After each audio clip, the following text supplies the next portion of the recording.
Bruce Brown, welcome to the Mindset Advantage podcast. I'm so glad that you're here today. Thanks, DJ. Honored. You talk a lot about the idea of coaching for significance. You even have a book about what it means to coach for significance. For those that aren't familiar with those terms or those words, what does it mean? What does it really mean to coach for significance? Significance really means whether it's coaching or whether it's any other profession that you've chosen is it's about doing stuff for other people. It's about making other people more important. Uh, it's not about being rich or famous or celebrity. It's just wanting to make a difference is what it really is. And that's what you're. It has to be purposeful. It has to be intentional. It has to be something that you think about and that you think about every time you do any planning or you're going to do anything at all. You got to ask yourself, and what I'm doing is what I'm about to say going to make a difference in this person's life. When in your time consulting and coaching for 35 plus years, when is it hardest to coach for significance? When have you seen it's most challenging to do so? I think it's when you're first beginning because as the beginning stage of coaching is Yahoo, this is going to be so fun. I get to go out here and teach these kids all I know. They're going to love me. I'm going to love them. We're going to win every game. Everything's going to be so fun. It's not going to be much different than playing. And then it's like, oh my gosh, the time, the energy, the effort, the parents, all the stuff that factors into the coaching that you haven't thought about. And uh, I think oftentimes at the beginning stage of coaching, you're thinking success is on the scoreboard, and success is measured on the scoreboard. And I think the scoreboard is really important, but it's not more important than the other stuff. And so I think sometimes when you first get going and you're trying to validate yourself, you validate yourself through the results on the scoreboard. Uh, that can last for an entire career. Is that where you get your validation? Hopefully, what you're really thinking about is making a difference in young people's lives, where they take what they've learned from you and they apply it in their own life, and they stay in your life. Coaching for significance, they stay in your life. You know the two books my two newest books are on coaching for significance, and I took a different approach this time. And what I did is I chose four coaches who I really admire, and three of the four I have a personal relationship with, so I know them personally. So Pat Summit is the one who I did not know, but I'm friends with her long-term assistant coach, Dean Lockwood, who's now at Michigan State. And so Dean kind of helped there. The other coaches are Dick Vermeil, and then Tim Corbin, and then Heather Tarr. Dick Vermeil, NBA or NFL coach and an NCAA coach at the college and the football ranks. Tim Corbin, of course, the baseball coach at Vanderbilt. Heather Tarr, the University of Washington softball coach. Both Heather and Tim, we've been working with their programs for over 12 years. Coach Vermeil, I met when I was back working with the Philadelphia Eagles, and he'd been what I call a long distance mentor for me. He was one of what I would list as about I don't know, 4 or 5 when I was just beginning to coach long distance. There's people who I admired and I loved the way they coached. And I got a chance to meet him because I worked in the NFL for a while. So I got a chance to watch him up close and be in the locker room and that stuff. Anyway, so I have a somewhat of a personal relationship with him. But I did a different approach, DJ. I wrote the stuff through the eyes and the hearts of their players. I interviewed the Pat Summits, of course, passed away, but I interviewed the other three coaches, and I really loved the interview and the information I got. But when I started interviewing their players, I liked that better. And the coaches that I have listed there are all humble people, and they're reticent to talk about themselves where they're athletes. Not at all. Anyway, one of the best interviews I had, I mean, with Dick Vermeil, Pat Summit's players could not get through not one of them could get through the interview without getting emotional. Wow. Uh, Tim Corbin's players were very unique in that they were so disciplined, and so if they said they're going to call it 10:30, at 10:29 the phone rang. I mean, they were great. They came in prepared, and same with Heather Tars. But it was fun with Dick Vermeil talking to some of the people that you've heard their name, Trent Green and Kurt Warner and those guys. Those were fun people to talk to. But the two people who I enjoyed talking to the most were two guys who played for Coach Vermeil when they were in high school. They were 18, 17, and 18 years old. He was 22. They are now 78. These guys are 78 years old, and they could go back and say exactly what plays they would call when it was 3rd and 1, exactly what coach said on the bus after their only loss in the 2 years that he coached there, exactly the kind of car he drove, the words that he used to describe different things. I mean, they could go back and they could go word for word what he had done with them 60 years earlier. And you talk about significance. One of those guys, there were two people who had become very successful. One of those guys made this statement: to this day, I'd rather disappear than disappoint Dick Vermeil. Actually, he called him Coach Vermeil. The tie was still there. Significance is real, and it's something that everybody around and in the program feels, so it's really gets right down to wanting to make a difference and being intentional, purposeful, and have it be application based. In other words, something that you're doing that has actions attached. We had a chance to have Tim Corbin on the show, and we had such a tremendous conversation. And I think one of the big things that we get into right now, Coach, I'm in a series called Coaching Beyond the Scoreboard, which I think is very similar to what you're talking about coaching for significance. And it's so difficult to not be attached to the outcome because it's right in front of you. It's numerical. It's on the scoreboard. It's what everybody writes about. It's really hard not to attach to that. But I think when we talk about coaching beyond the scoreboard, coaching for significance, it's finding something else to lay your success on. How do you get coaches to detach from the outcome and find something else to rely their success on? I think one thing you talked about was being transformational and have people talk about you years later. That's really hard to do in the moment. You don't know that for another decade or two, which is good and bad. How do you help coaches rely or find success in the 4 years that they have with the team? There's lots of ways we introduce this to people, and oftentimes you run into somebody who is stiff arming the process, and they're in what we call the prove it stage of coaching. I got to prove myself. I got to prove myself to my team. I got to prove it to the community. I got to prove it to the parents. I got to prove it to the rest of the league, the other coaches. I got to prove that I'm good. And what proves that I'm good, what validates me is a scoreboard. And they get locked into that, and they'll do whatever's necessary to be validated on the scoreboard. And when we talk to those people, sometimes it's okay to kind of shock people a little bit, kind of stand them up a little bit. And one of the things that we say is the crossroads for the prove it stage of coaching is you realize that the athletes that you're working with are growing up and getting married, and you're not invited. They're moving ahead of that. I don't mean that literally, but sort of. It means they're moving ahead of their life, and you're no longer part of it by their choice.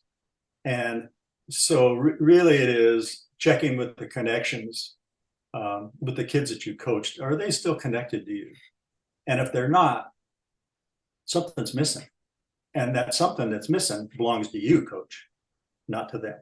And so most of the time, people see the value of coaching for significance, and it's just a matter of just nudging them a little bit and kind of giving them a path that they can use for application and to do it in what does intentional significance look like. But sometimes it requires kind of a pop on the chin, so that it makes coaches think, that what am I missing here? So that's what they're missing. You had My dad lived with us. I had a great dad, and he lived with us in the last years of his life. And he we built a guest house for him, and we had a big fireplace outside in the covered area, and every time I wasn't traveling, I was home about 3 o'clock. He wanted a fire and a beer. You know, when you're 94 years old, you know, it's happy hours probably 3 o'clock because he was going to bed at 5:30 or 6. But some days he'd sit out there and he'd talk my ear off. He'd tell me about the first date with my mom, and you know, just tell me about the best high school game he ever played. You know, and some days he'd sit in total silence. And one day we were sitting out there and he was quiet for about the first 15 minutes. And then he turned over and he looked at me and he said, Bruce, I hope my life mattered. And I thought, and he was a very successful engineer at the Hanford Nuclear Reservation. You know, he was very successful at what he did. I hope my life mattered. And I, you know, it took me, it was like, whoa. And how many ways can I tell him it mattered to me? But one of the things that I thought, DJ, was coaches of significance never have to ask that question. I wonder if my life mattered. Bruce, thanks for telling that story. I think there's a lot of insight in asking coaches to go to the end of their life and ask them, if you were to go to the end of your life, whatever age or whatever setting that's going to be, what's the piece of advice you tell yourself now? Or what would that person say to you now? I think there's a lot of clarity, number one, in asking questions, of course, but number two, in zooming ahead to the end of your life to figure out, what should I do now? What are the decisions that I should make now? Have you found that insight to be true in your work too? Yes, we've used that. We've used that method too. You know, it kind of all depends on where the coach is, on how what you use to kind of get them to think. Okay, it's interesting. I'm not traveling nearly as much. Our speaking team does most of the traveling now, but it's very interesting because we do retreats up here on our island, and we have a guest house that people come. And so we'll have high school athletic directors or college athletic directors send us coaches, individual coaches. Oh, cool. And sometimes it's a young coach who they think is going to be great, and they want to shorten the learning curve. Sure. They want to let's not just learn by experience. Let's not wait for you to have 6 years of experience. Let's see if we can advance that learning curve. Sometimes they send me a coach who, if they're not willing to make changes, they're going to get rid of. And so there's a big difference on how you get those two different kinds of people to start thinking about how and why they do what they do. You get a lot of what high school and college athletic directors call entrenched coaches. They've been successful on the scoreboard doing things their way, and they become entrenched in those methods. And it's really hard for them to step out of there and be more relational or something like that, because as soon as they lose a game, they go, well, that's because I wasn't doing it the way that I've done it for all those years. So those are really fun. Those are really challenging. And what I try to I do would is, love to double click on that, Bruce. Can we double click on that? I think there's a lot of coaches out there that hear you say that and they go, that's me. What are the strategies? Can we double click on that?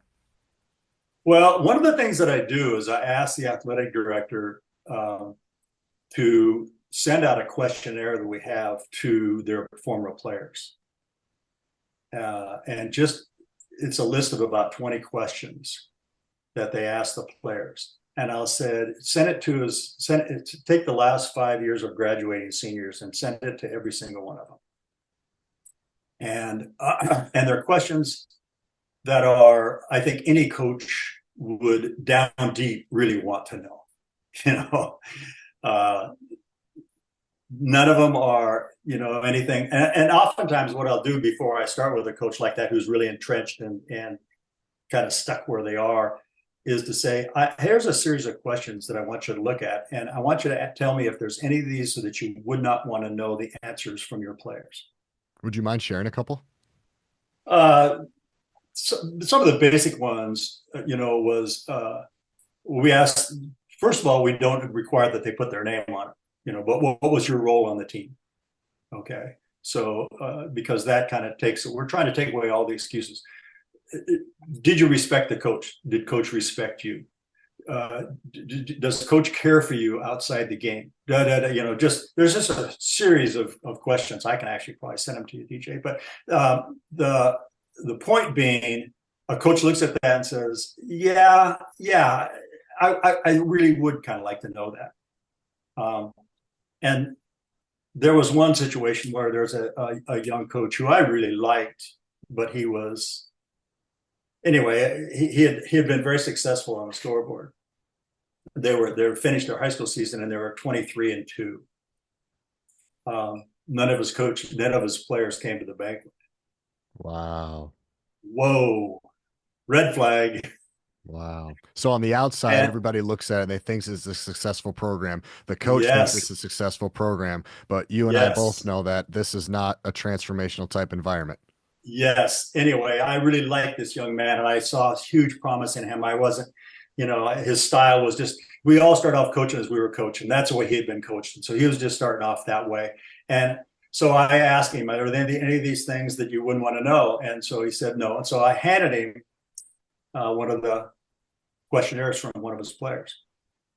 And his immediate reaction was, well, he probably wasn't a starter. He probably didn't play as much as he wanted to play, you know. And so I said, well, take a look at this one. Well, his parents were probably complaining the whole time, and that's all he ever heard the whole season long. I said, take a look at this one. And he just kept coming back with more and more excuses. DJ, I handed him a stack of about 30. And I said, this is every kid who ever played for you the last 5 years. This is your captain. This is your leading scorer. These are your subs. This is every different role. I said, take a look at them and I'll just leave you alone. And I came back about a half hour later and he had tears going down his face. And he just looked at me and he said, let's get to work. And I hated doing that to him in some ways, but I also felt like maybe that was the only thing that was going to make him do some self-evaluation. And I said, is that who you want to be? He said, absolutely not. Let's get to work. Chris, And and how do you separate what you said in the beginning was so interesting to me that sometimes we think we get more into the coaching for significance, but we're not winning more, or maybe we're losing more. The results aren't adding up. So the expectation for some coaches is, all right, I'll do your plan, I'll get more transformational, we'll work on some team dynamics, we'll do all this stuff. And then maybe that season we actually lose more games than we did last season. And they might look at you and go, I thought this was, how do you help the consultants or the coaches understand that what we're trying to do here is not give you more wins. What we're trying to do here is something much deeper, much further. yeah, that's a tough one because it's almost automatic response to go back the way I was before Right. because I know we won that way. And so it's a difficult one. And I think it's a matter of building a level of trust with the people that you're working with, giving them examples of other people who have made these changes, giving them examples of coaches who are. That's one of the reasons I wrote those two books on coaching for significance, to give people insights into these people who are recognized as very successful on the scoreboard, but also unbelievably successful in the lives of their players. And that is very capable of doing both. And actually, anything you can do to improve the individual character or the individual relationships with your players gives you a better chance of success in every way, including the scoreboard. And I just it doesn't mean that you're gonna win all the time. It's not what it's about. But you're going to win more often, and you're going to win hearts, and that's the main thing. Well, that's cool. You're going to win more often and win more hearts. Coach, you've been around some of the best. I love to learn some more wisdom from you about your experience being around some great teams. In your time consulting, working with teams, Coach, what do you think are the top three things that get in the way of a team maximizing its ability? Top three things that get in the way of a team maximizing its ability. I'll give you more than three, but I won't spend a lot of time on them. One of the things we do when we're working with teams and they're trying to make changes in their team culture, or they're trying to develop a culture that they want, try to be more intentional about their culture, is one of the things I'll ask the players in particular is, who are your main opponents? And they immediately name rival schools within their conference that they have a big rivalry with. That's And where I'll my say, head went. okay, yeah, I said, those aren't your opponents. Those are not the opponents of you having a great team and reaching your potential. The opponents that you have is no clear and consistent standards. That's one. Okay. No vision or intentionality in your team culture. Lack of trust. Drama. Drama is an opponent. Selfishness is an opponent. Lack of accountability, lack of commitment. So then we start going through those things. And there was one team I was working with one time, and I put up all the opponents of their team, all this list of things that destroy teams. And they were a phenomenally talented team. It was a high school girls team, and they had 6 kids who were going to be recruited, 4 of them in D1. One team. And I put those lists up there and I said, how many of those things exist now? And this one girl shook her head. She said, every one of them. I said, you have very little chance to win that state championship you talked about. Very little, because somewhere along the line, you're going to meet somebody who's maybe not as talented as you, but they haven't got any of those opponents in their team culture, and they're going to get you. And unless you change, unless you can address that and make changes and have those changes be permanent and not just come back when something goes wrong. And that was this girl, she shook her head, man. She said, every single one. And it was basically, okay, what are you going to do about it now? Okay. And it doesn't matter. I have fun with that stuff.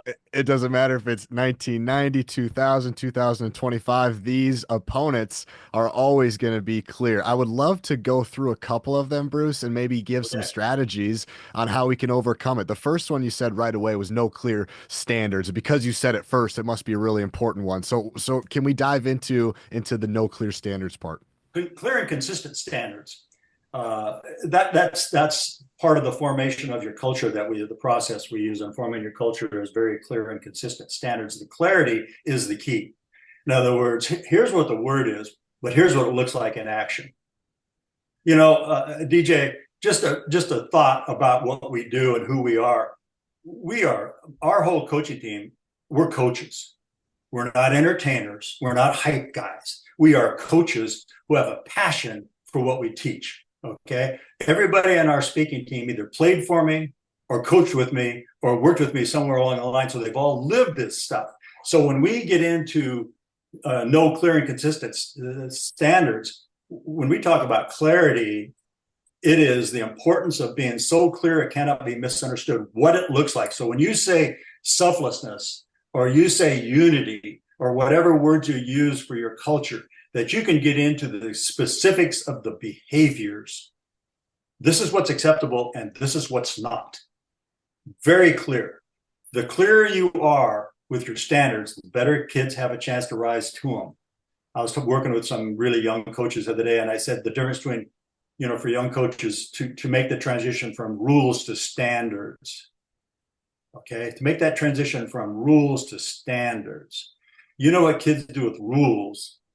They question them, they push them, they drive you right to the edge. But you know what they'll do with standards, especially if they've had a hand in creating them, and especially if they love, trust, and respect the person that's asking for them to meet those standards, they're going to rise to them. Rules box you in. You can't cover every single thing. I had a coach come up here one time, and he handed me a packet of like 25 pages of team rules.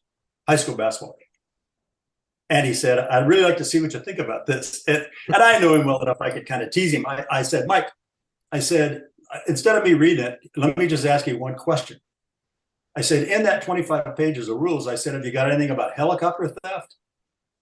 And he goes, no. And I said, then some kid's going to steal a helicopter. Say, well, coach, it wasn't in the rules.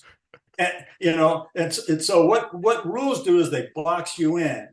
Okay. And sometimes it makes you make decisions that aren't the best. I put this rule out there. Now I got to follow it. And in this particular case, with this particular kid, with his home life, I need to have more discretion. Standards leave you more room for discretion. As leaders, you need to be really comfortable with discretion. Okay. You need to be mature enough and wise enough that you can use your discretion in a way that's helpful for your whole team. Can you give me an example of a rule and a standard so we can polarize it before we go to the next one? A rule is, anything to do with don't do this, don't do that. a standard. I'll give you the one one of the standards we used for all of our teams, whether I was coaching junior high school or whether I was coaching college. And it was a simple standard of don't let your buddies down. Don't let your teammates down. What does that not cover? Your attendance, your effort, your attention, your eligibility, your decisions on weekends. What does that not cover? And it leaves me wide range of discretion. Don't let your buddies down. What a simple concept, but something that sticks in kids' heads.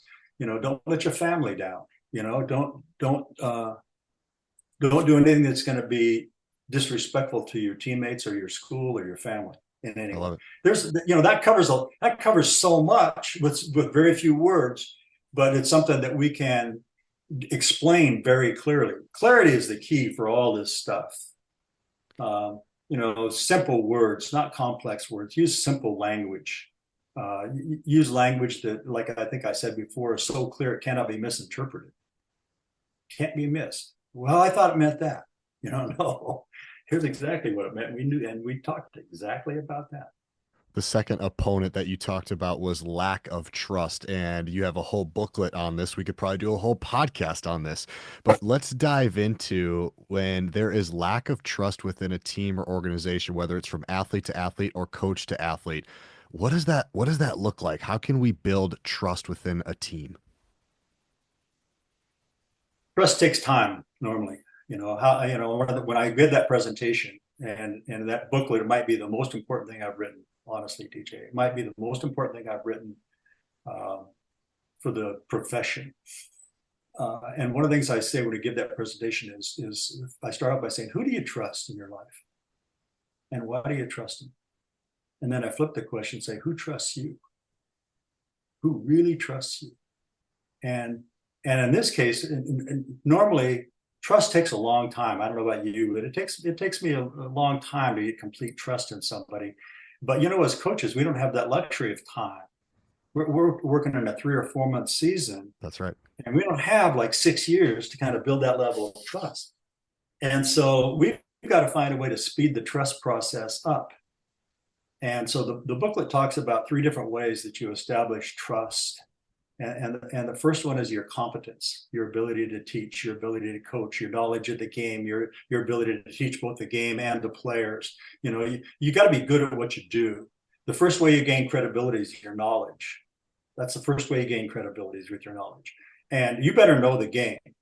And you better know how to coach. You better know how to motivate. You better know how to teach every part of the profession, how to build an intentional culture, how to work with kids to get behavior changes. Okay. So there's a lot. So in the book, we talk about all the different dimensions of coaching and how you need to be great at that. Okay. You need to be really, really great at that.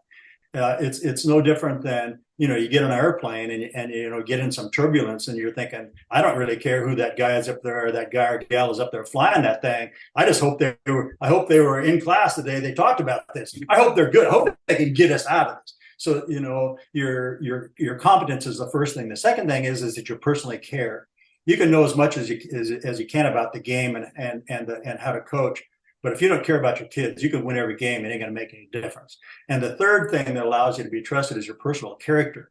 This is the one that takes the longest for people to really see, but it's the one that you can lose in a heartbeat. It's just fragile. It's a fragile one. And so that gets back to the consistency part of it. When you see, one of the things we say is you can go to any school and watch teams practice and you can see trust, high or low. Tell me how. You can see it. So low trust teams, there's a disengagement. They feel like there's no influence. Communication is difficult. There's divided camps, seniors, starters, non-starters, social, ethnic. There's little groups, little subgroups within the thing. There's wasted time. People are slow to believe. So there's wasted times. The energy is low. There's lots of excuses. It's just part of that low trust. And then you look across on the other side of the field and there's another team practicing that's got a different culture entirely. easy communication. They trust their training. In other words, coach says this and the kids go, that'll work. Senior says, here's the way we do it. And the underclassman goes, gotcha. Okay. Immediate belief. There's loyalty. There's engagement, high energy. I encourage people. Sometimes I'll identify some really high energy, great cultures, and I'll say, go down and watch them practice. Drive down 3 hours down the road and go watch them practice because it's shocking. And then they say, wait a minute, how come my practices don't look like that? Okay, and that's the trust that a coach has built up over a long period of time. I was working at the Division I football program, and we had worked on trust, and we'd worked on trust with the coaching staff on how to build it and how to try to speed that process up with their players. And I had said to them that trust is visible. And so about 3/4 of the way through the season, and I'd been down there a couple of times during the season, but head coach called me, and he said, Bruce, he said, I know you haven't seen us play in person, but I know you've been watching us on TV. You said you could see trust. Can you see it? Is it visible during the games? And I said, it is. It is visible. I can see it. And here's some of the stuff I'm seeing. But I said, I got a question for you, coach. Are the kids trusting you because you're 8-0? Or are you 8-0 because they trust you? Mm. Which one? And I really caught him off guard. And he goes, I don't know. And then about 3 days later, I get a call from one of his captains, an offensive line, great kid. He called me. He says, Coach, we know we can always tell when you've been talking to him because he walked right into the team meeting room and said, okay, do we only trust each other because we're 8-0 or we 8-0 because we trust each other? He threw it right back at them. And trust is visible. Trust is real. Trust is not fluff. Trust is strength, and trust wins. That's the biggest thing. Trust wins. It just flat does. I think a lot of people talk about building trust, and you and I see it very similarly in the book. You talk about how it's like a ladder, a trust ladder, and every day you're climbing this ladder, and it's an everyday pursuit to have people trust you. It takes time. You have to be consistent in everywhere that you are. Something that doesn't get talked about a lot is what do we do after we've lost trust? We're climbing this ladder, and then something happens, whether it's a coach or an athlete. We can maybe talk to both avatars, and they figuratively fall off this trust ladder, and now they're at the bottom. What happens? How do we rebuild trust as an athlete? How do we rebuild trust as a coach? You start by sincerely apologizing. That's the way you start. There's a term called restorative discipline, and it came out of a school that I worked with for a few years down in California. Anyway, restorative discipline basically is, what are you going to do to restore this relationship? What are you going to do to restore trust? And whether it's a coach or whether it's an athlete who's made a bad decision about something, it's okay. I'm not, let's forget about the punishment. Punishment, you serve a punishment. Now I'm excused. Now I'm back to where I was. No, that's not right. What are you going to do to restore the trust that you had? And the first thing you do is you go and you apologize for it and you mean it. And if you can't do that, then you need to go somewhere else. No, that is the way. And then you become very consistent and thoughtful about what you're doing. You get back on that track and you get climbing that ladder again. That's the only way to do it. And whether it's a marriage or whether it's a friendship or whether it's a team situation, boy, trust is really hard. It's so much. It's not easy to develop it, but it's even more difficult to restore it once it's been lost. And oftentimes as a coach myself, in moments of emotion, I had to ask myself, did those words serve me, or were those words serving that team? Was that something that I was, venting to get it off my own chest, to do it for me, or was that something that those words serve my team? And all of us make mistakes, every single one of us. If you've coached for more than a month, you get in your car and you just go, oh my gosh, I wish I hadn't said that. I wish I could rewind the tape. I need to fix that tomorrow, you know. That just comes with the territory. So what you learn as you advance in coaching is that happens less and less and less and less, because you think before you speak, and you rehearsed your responses in a way that doesn't allow you breathe before you talk. One of the things we tell coaches is detonate your explosives in an unpopulated area. Don't take out your anger and your frustrations, when you're feeling that way. Settle and come back and make sure that you're doing the right thing. That's great stuff. Another piece of the great traits that you talk about are that the programs have master teachers. You call them creative craftsmen. So, talk to me a little bit about how you can turn coaches into master teachers. What are some of the best strategies, and where have you seen it the best in your career? Oh boy, this is a great one. The creative craftsmen, they understand, they're creative in how they do it. They bring all their energy. Yes, that is a huge thing. Coaches are teachers. Coach Wooden was a bigger believer in that, and that's something he espoused all the time. He is another one of my long distance mentors, and I got a chance to meet him and spend time with him, and Very it was cool. just marvelous. Anyway, how do you do that? One of the things we tell people to do is to ask the players. There's a lot of high school coaches now who are what they call walk-on coaches. They're not even teachers. They come in from the community. When I first started coaching, everybody was career coaches. You were a teacher coach, and Right. that's not the situation anymore. It's not that that's not necessarily good or bad. It's just that's what the reality is. And I'll tell people, ask your players who are the best teachers in that school. And then I say, then go ask the teacher if you can come in and observe. And you watch that teacher teaching English or social studies or French, and you walk into that classroom, and there's a joyful kind of a feeling about it. There's a fearlessness there. There's total engagement. There is, there's it just flows. It just flows. And you walk into a great classroom like that, and you're just thinking, oh my gosh, is that an accident? No. Are these just one group of really great kids? No. That's an intentional culture within that classroom. And then I'll tell the coaches this: those kids are required to be there. They're not required to come to football. They're raising their hand and saying, I want to be part of that class. I'd like to be part of that class called football. They are volunteering to get there.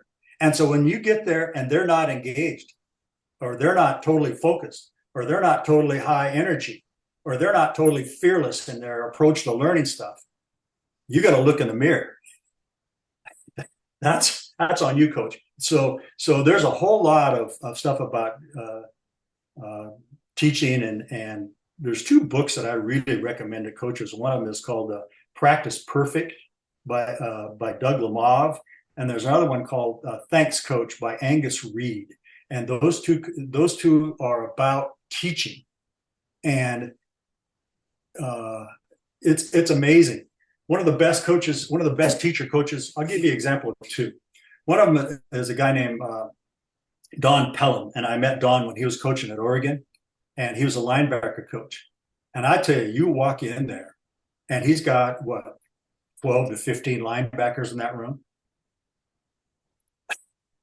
They're on the front half of their seat, and they're leaning forward into what's coming on. They walk in energized. It doesn't take like 10 minutes to kind of get into it. No, they walk in engaged now. And he was, any teacher could, in any subject, could walk in and learn from Don Pelham just by watching him, and the way he is so organized, so prepared, and so prepared for anything. And then the way that it gets kids engaged and keeps them engaged. Another one was Dave Phipp. And I don't know if he's still there or not, but he was with the Philadelphia Eagles when I was back there with them. I think he still might be there. He was a special teams coach. And it was the first time I saw him teach, it was preseason. And so at that time, they got 90 guys. So like 75 of them are on special teams. You know what I mean? I mean, the guys are going to make it and everybody that's not going to make it, they're all sitting in those special teams meetings. Oh my goodness. You could have heard a pin drop unless he asked a question. Okay. Dave, those kids, there was one section of the thing where he was doing signals and they were saying what they meant, and it was sounded like monks. It sounded like a room full of monks and chanting. I mean, it was like, I'm like, another thing he would do is something we call a no opt out question. And Don did this too, because I talked to Don about this, and Don, boy, he bought in like that.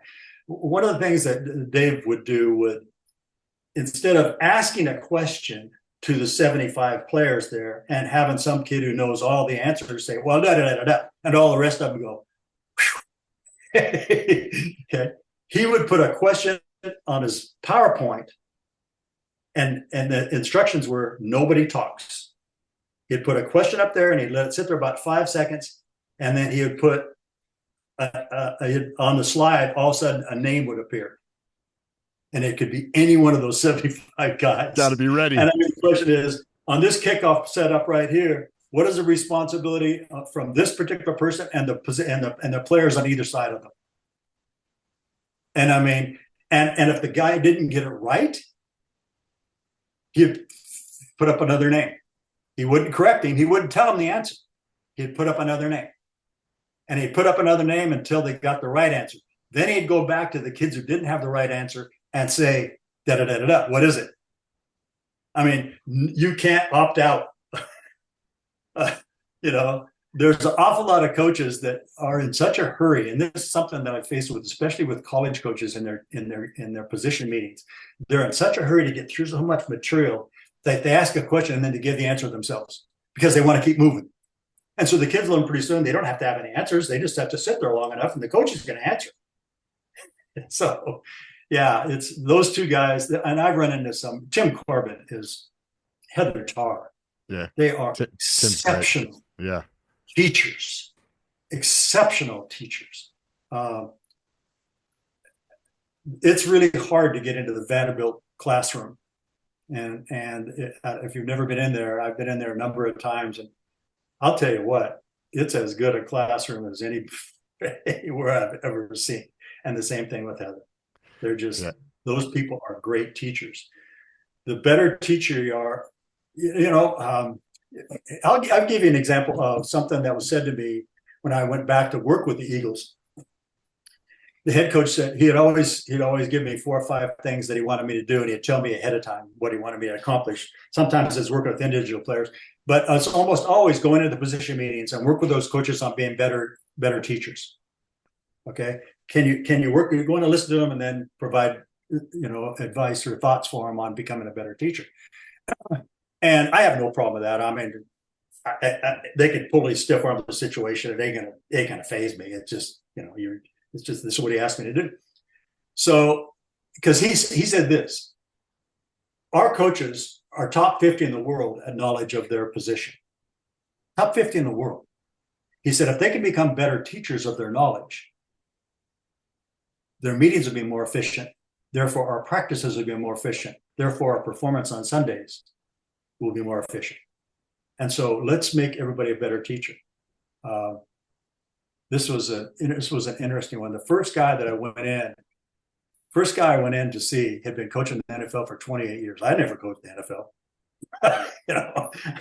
I'm basically a junior high school coach. I coach some college and stuff too. But I mean, I'm thinking, this guy, what's this guy going to think? Having some junior high school coach come in and sit in his room and tell him how to get better. So I'm sitting there and I'm thinking, okay. So meeting ended. Players got up and left. And this coach walks over to me, 28 years coaching the NFL. Walks over to me with a pencil or a pen and a paper, a notebook. And he said, what have you got, Bruce? Well, how long should I wait to respond? Well, what do you mean no opt-out question? Well, wow. And how long do I pause? And he was writing like crazy. And he said, okay, can you come back tomorrow and see if I'm doing it better? Wow. Is there anything else? Very cool. Okay. Because one of the things there, this has to do with master teachers. One of the things there was Feedback is the norm. It's the growth mindset thing. Feedback is the norm. As coaches, we give it, but we also need to be able to receive it. And feedback is the norm because we want to win. And if we can get better, we're going to win. Every coach I went into on those visits was exactly the same way. Exactly the same. Man, that's so cool. I love that. I also love the strategy of, and especially in the high school realm, put the coaches in the same room as the best teachers. If we want feedback, let them give you feedback because guess what? They're with the kids longer than you are, football coach. You're with them for 3 months out of the year. They got 8 months with them, and then they've maybe been in the system, the school system, much longer than you. I love the idea of putting those two in the same room. I think that's fantastic. Bruce, I want to close down by talking about another opponent. We talk about these opponents that can get in the way. One opponent that I think can get in the way, unfortunately, is the parents. I would love to hear, I know you wrote a piece on this as well. If we close down today, what's the role that sports parents should be having? How do we keep them on the same team versus becoming opponents? What is some advice that you wish more sports parents knew? I'll just let you kind of take it from there and we can pull on any threads. You know, our presentation on that and the booklet I wrote on that is the only thing that's not my material. Okay. We only speak on stuff that we've done. Okay. But this is one exception. And as a young coach, I had a great mentor coach who suggested I start getting feedback from my players. And I used to invite the best. I used to tell my kids who's the best teacher in the school, and then I'd invite them in to watch us practice and give me feedback. But in this particular case, uh, this guy suggested I start getting feedback from my players, and so I was asking my players a series of questions, and the answers to their questions really changed me somewhat as a coach. I mean, a whole series of questions that I would ask them. But man, it changed me as a dad. When I started listening to what kids needed from this experience called athletics that is going to help them perform well and create great memories, it was like, whoa, that's me as a dad. I got some changes as a dad here. So everything in that presentation comes from my athletes. It's about 30 years of asking kids questions and listening to what they say and having them write their answers down. That forces clarity from them. So when we go in to speak to parents, I'll say I would never feel that I am capable of going to telling somebody how to parent their kids. So I'm not, but kids will tell you. And here's what kids want from us as adults in this arena called athletics. And so that's the way I start. And it kind of takes the air out of the room because I'm not going in saying, well, you can't do this, you should do that. This is self-serving for me because I'm a coach and I need, no, it's coming from kids. And we both need to pay attention to that. There's a lot to that presentation, but one of the best things that we talk to parents about is to learn how to release their athlete. There are many places in a kid's life you can say, this is your thing. You can't say that with academics. You can't say that with friends. You can't say that with alcohol. You can't say, you can't release your kids to very many things, but you can release your kids through the athletic experience. And I tell parents, once you feel like your kid is safe emotionally and safe physically, and that doesn't mean not starting is not safe. And once you know your kid is safe emotionally and physically, one of the best gifts you can get them is to release them to the team and release them to the coach. The experience becomes the kids. And I learned this, DJ, from my players who are the most talented, went on the furthest athletically. And I've been very blessed to have a bunch of kids go to very high levels of athletic success. And one of the things I learned coming back into my life and revisiting some of this stuff is they had parents who gave the experience to them. All the wins, all the successes were theirs, all the failures were theirs, all the struggles were theirs. Doesn't mean they weren't there to walk alongside them and have a listening ear, but really what it made them say is, you know what, sounds like you've got a problem. Go talk to the coach. I've released you to this game. I've released you to this team. And this is a great growth opportunity for you. You're the one who said you wanted to play.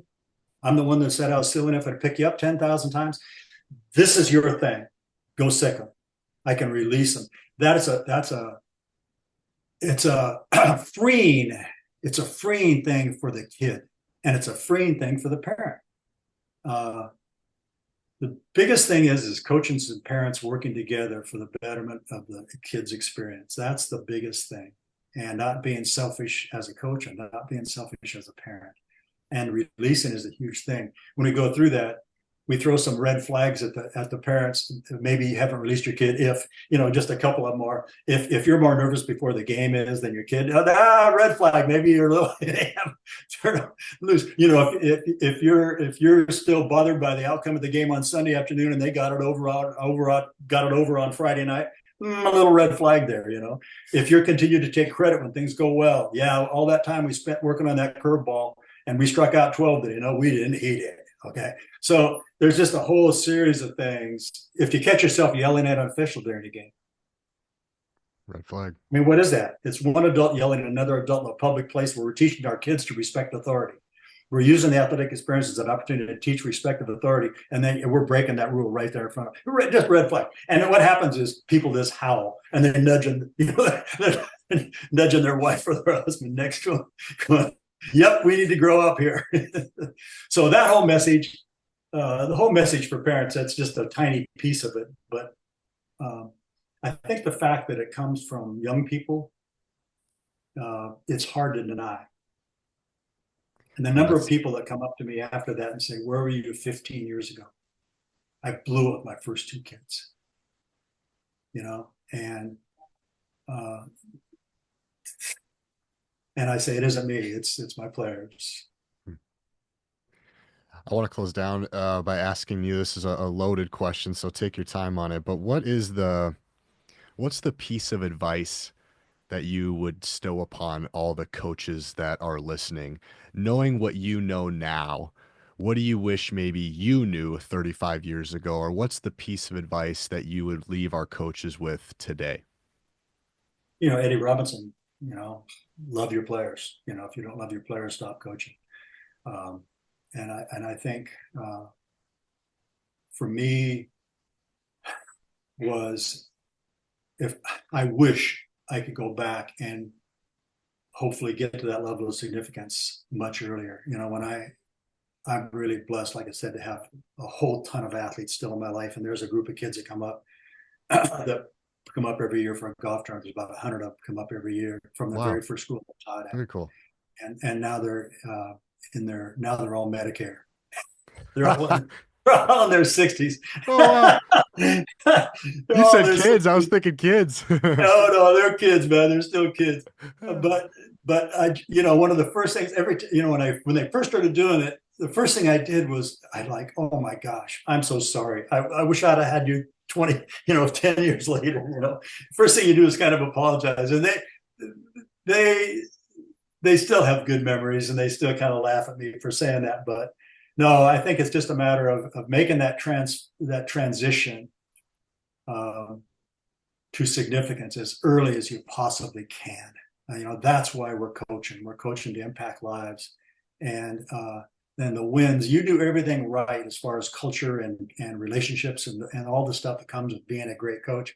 The wins, the scoreboard take care of itself, and it just flat does. I love that. What a great place to end. This was so much fun, Bruce. I enjoyed the conversation. How can my listeners best support you and proactive coaching? They can come to our website and take a look at what we do. We have a speaking team that travels all around the world and works with individual coaches or team leaders or athletes or parents with teaching staffs, with administration. So, our website is proactivecoaching.info, I-N-F-O. I have no idea why. Almost everything in my life is done by former players. My doctors, my attorneys, my financial guys, because of the level of love and trust that I've got with those guys. But one of my former guys does our technology stuff, and he goes, "Yeah, it's going to be proactivecoaching.info." I said, "I've never heard of info." He goes, "Just believe it, coach." And it was like, okay. So We'll be sure yeah, to put that in the show notes. proactivecoaching.info. Bruce, thanks for your time, man. Thanks for your wisdom, and thanks for all that you've done all over the world, making an impact. Really appreciate you. Well, thank you, DJ. I really appreciate other people on this mission with us, and you're definitely one of them, and very, very thankful for this opportunity.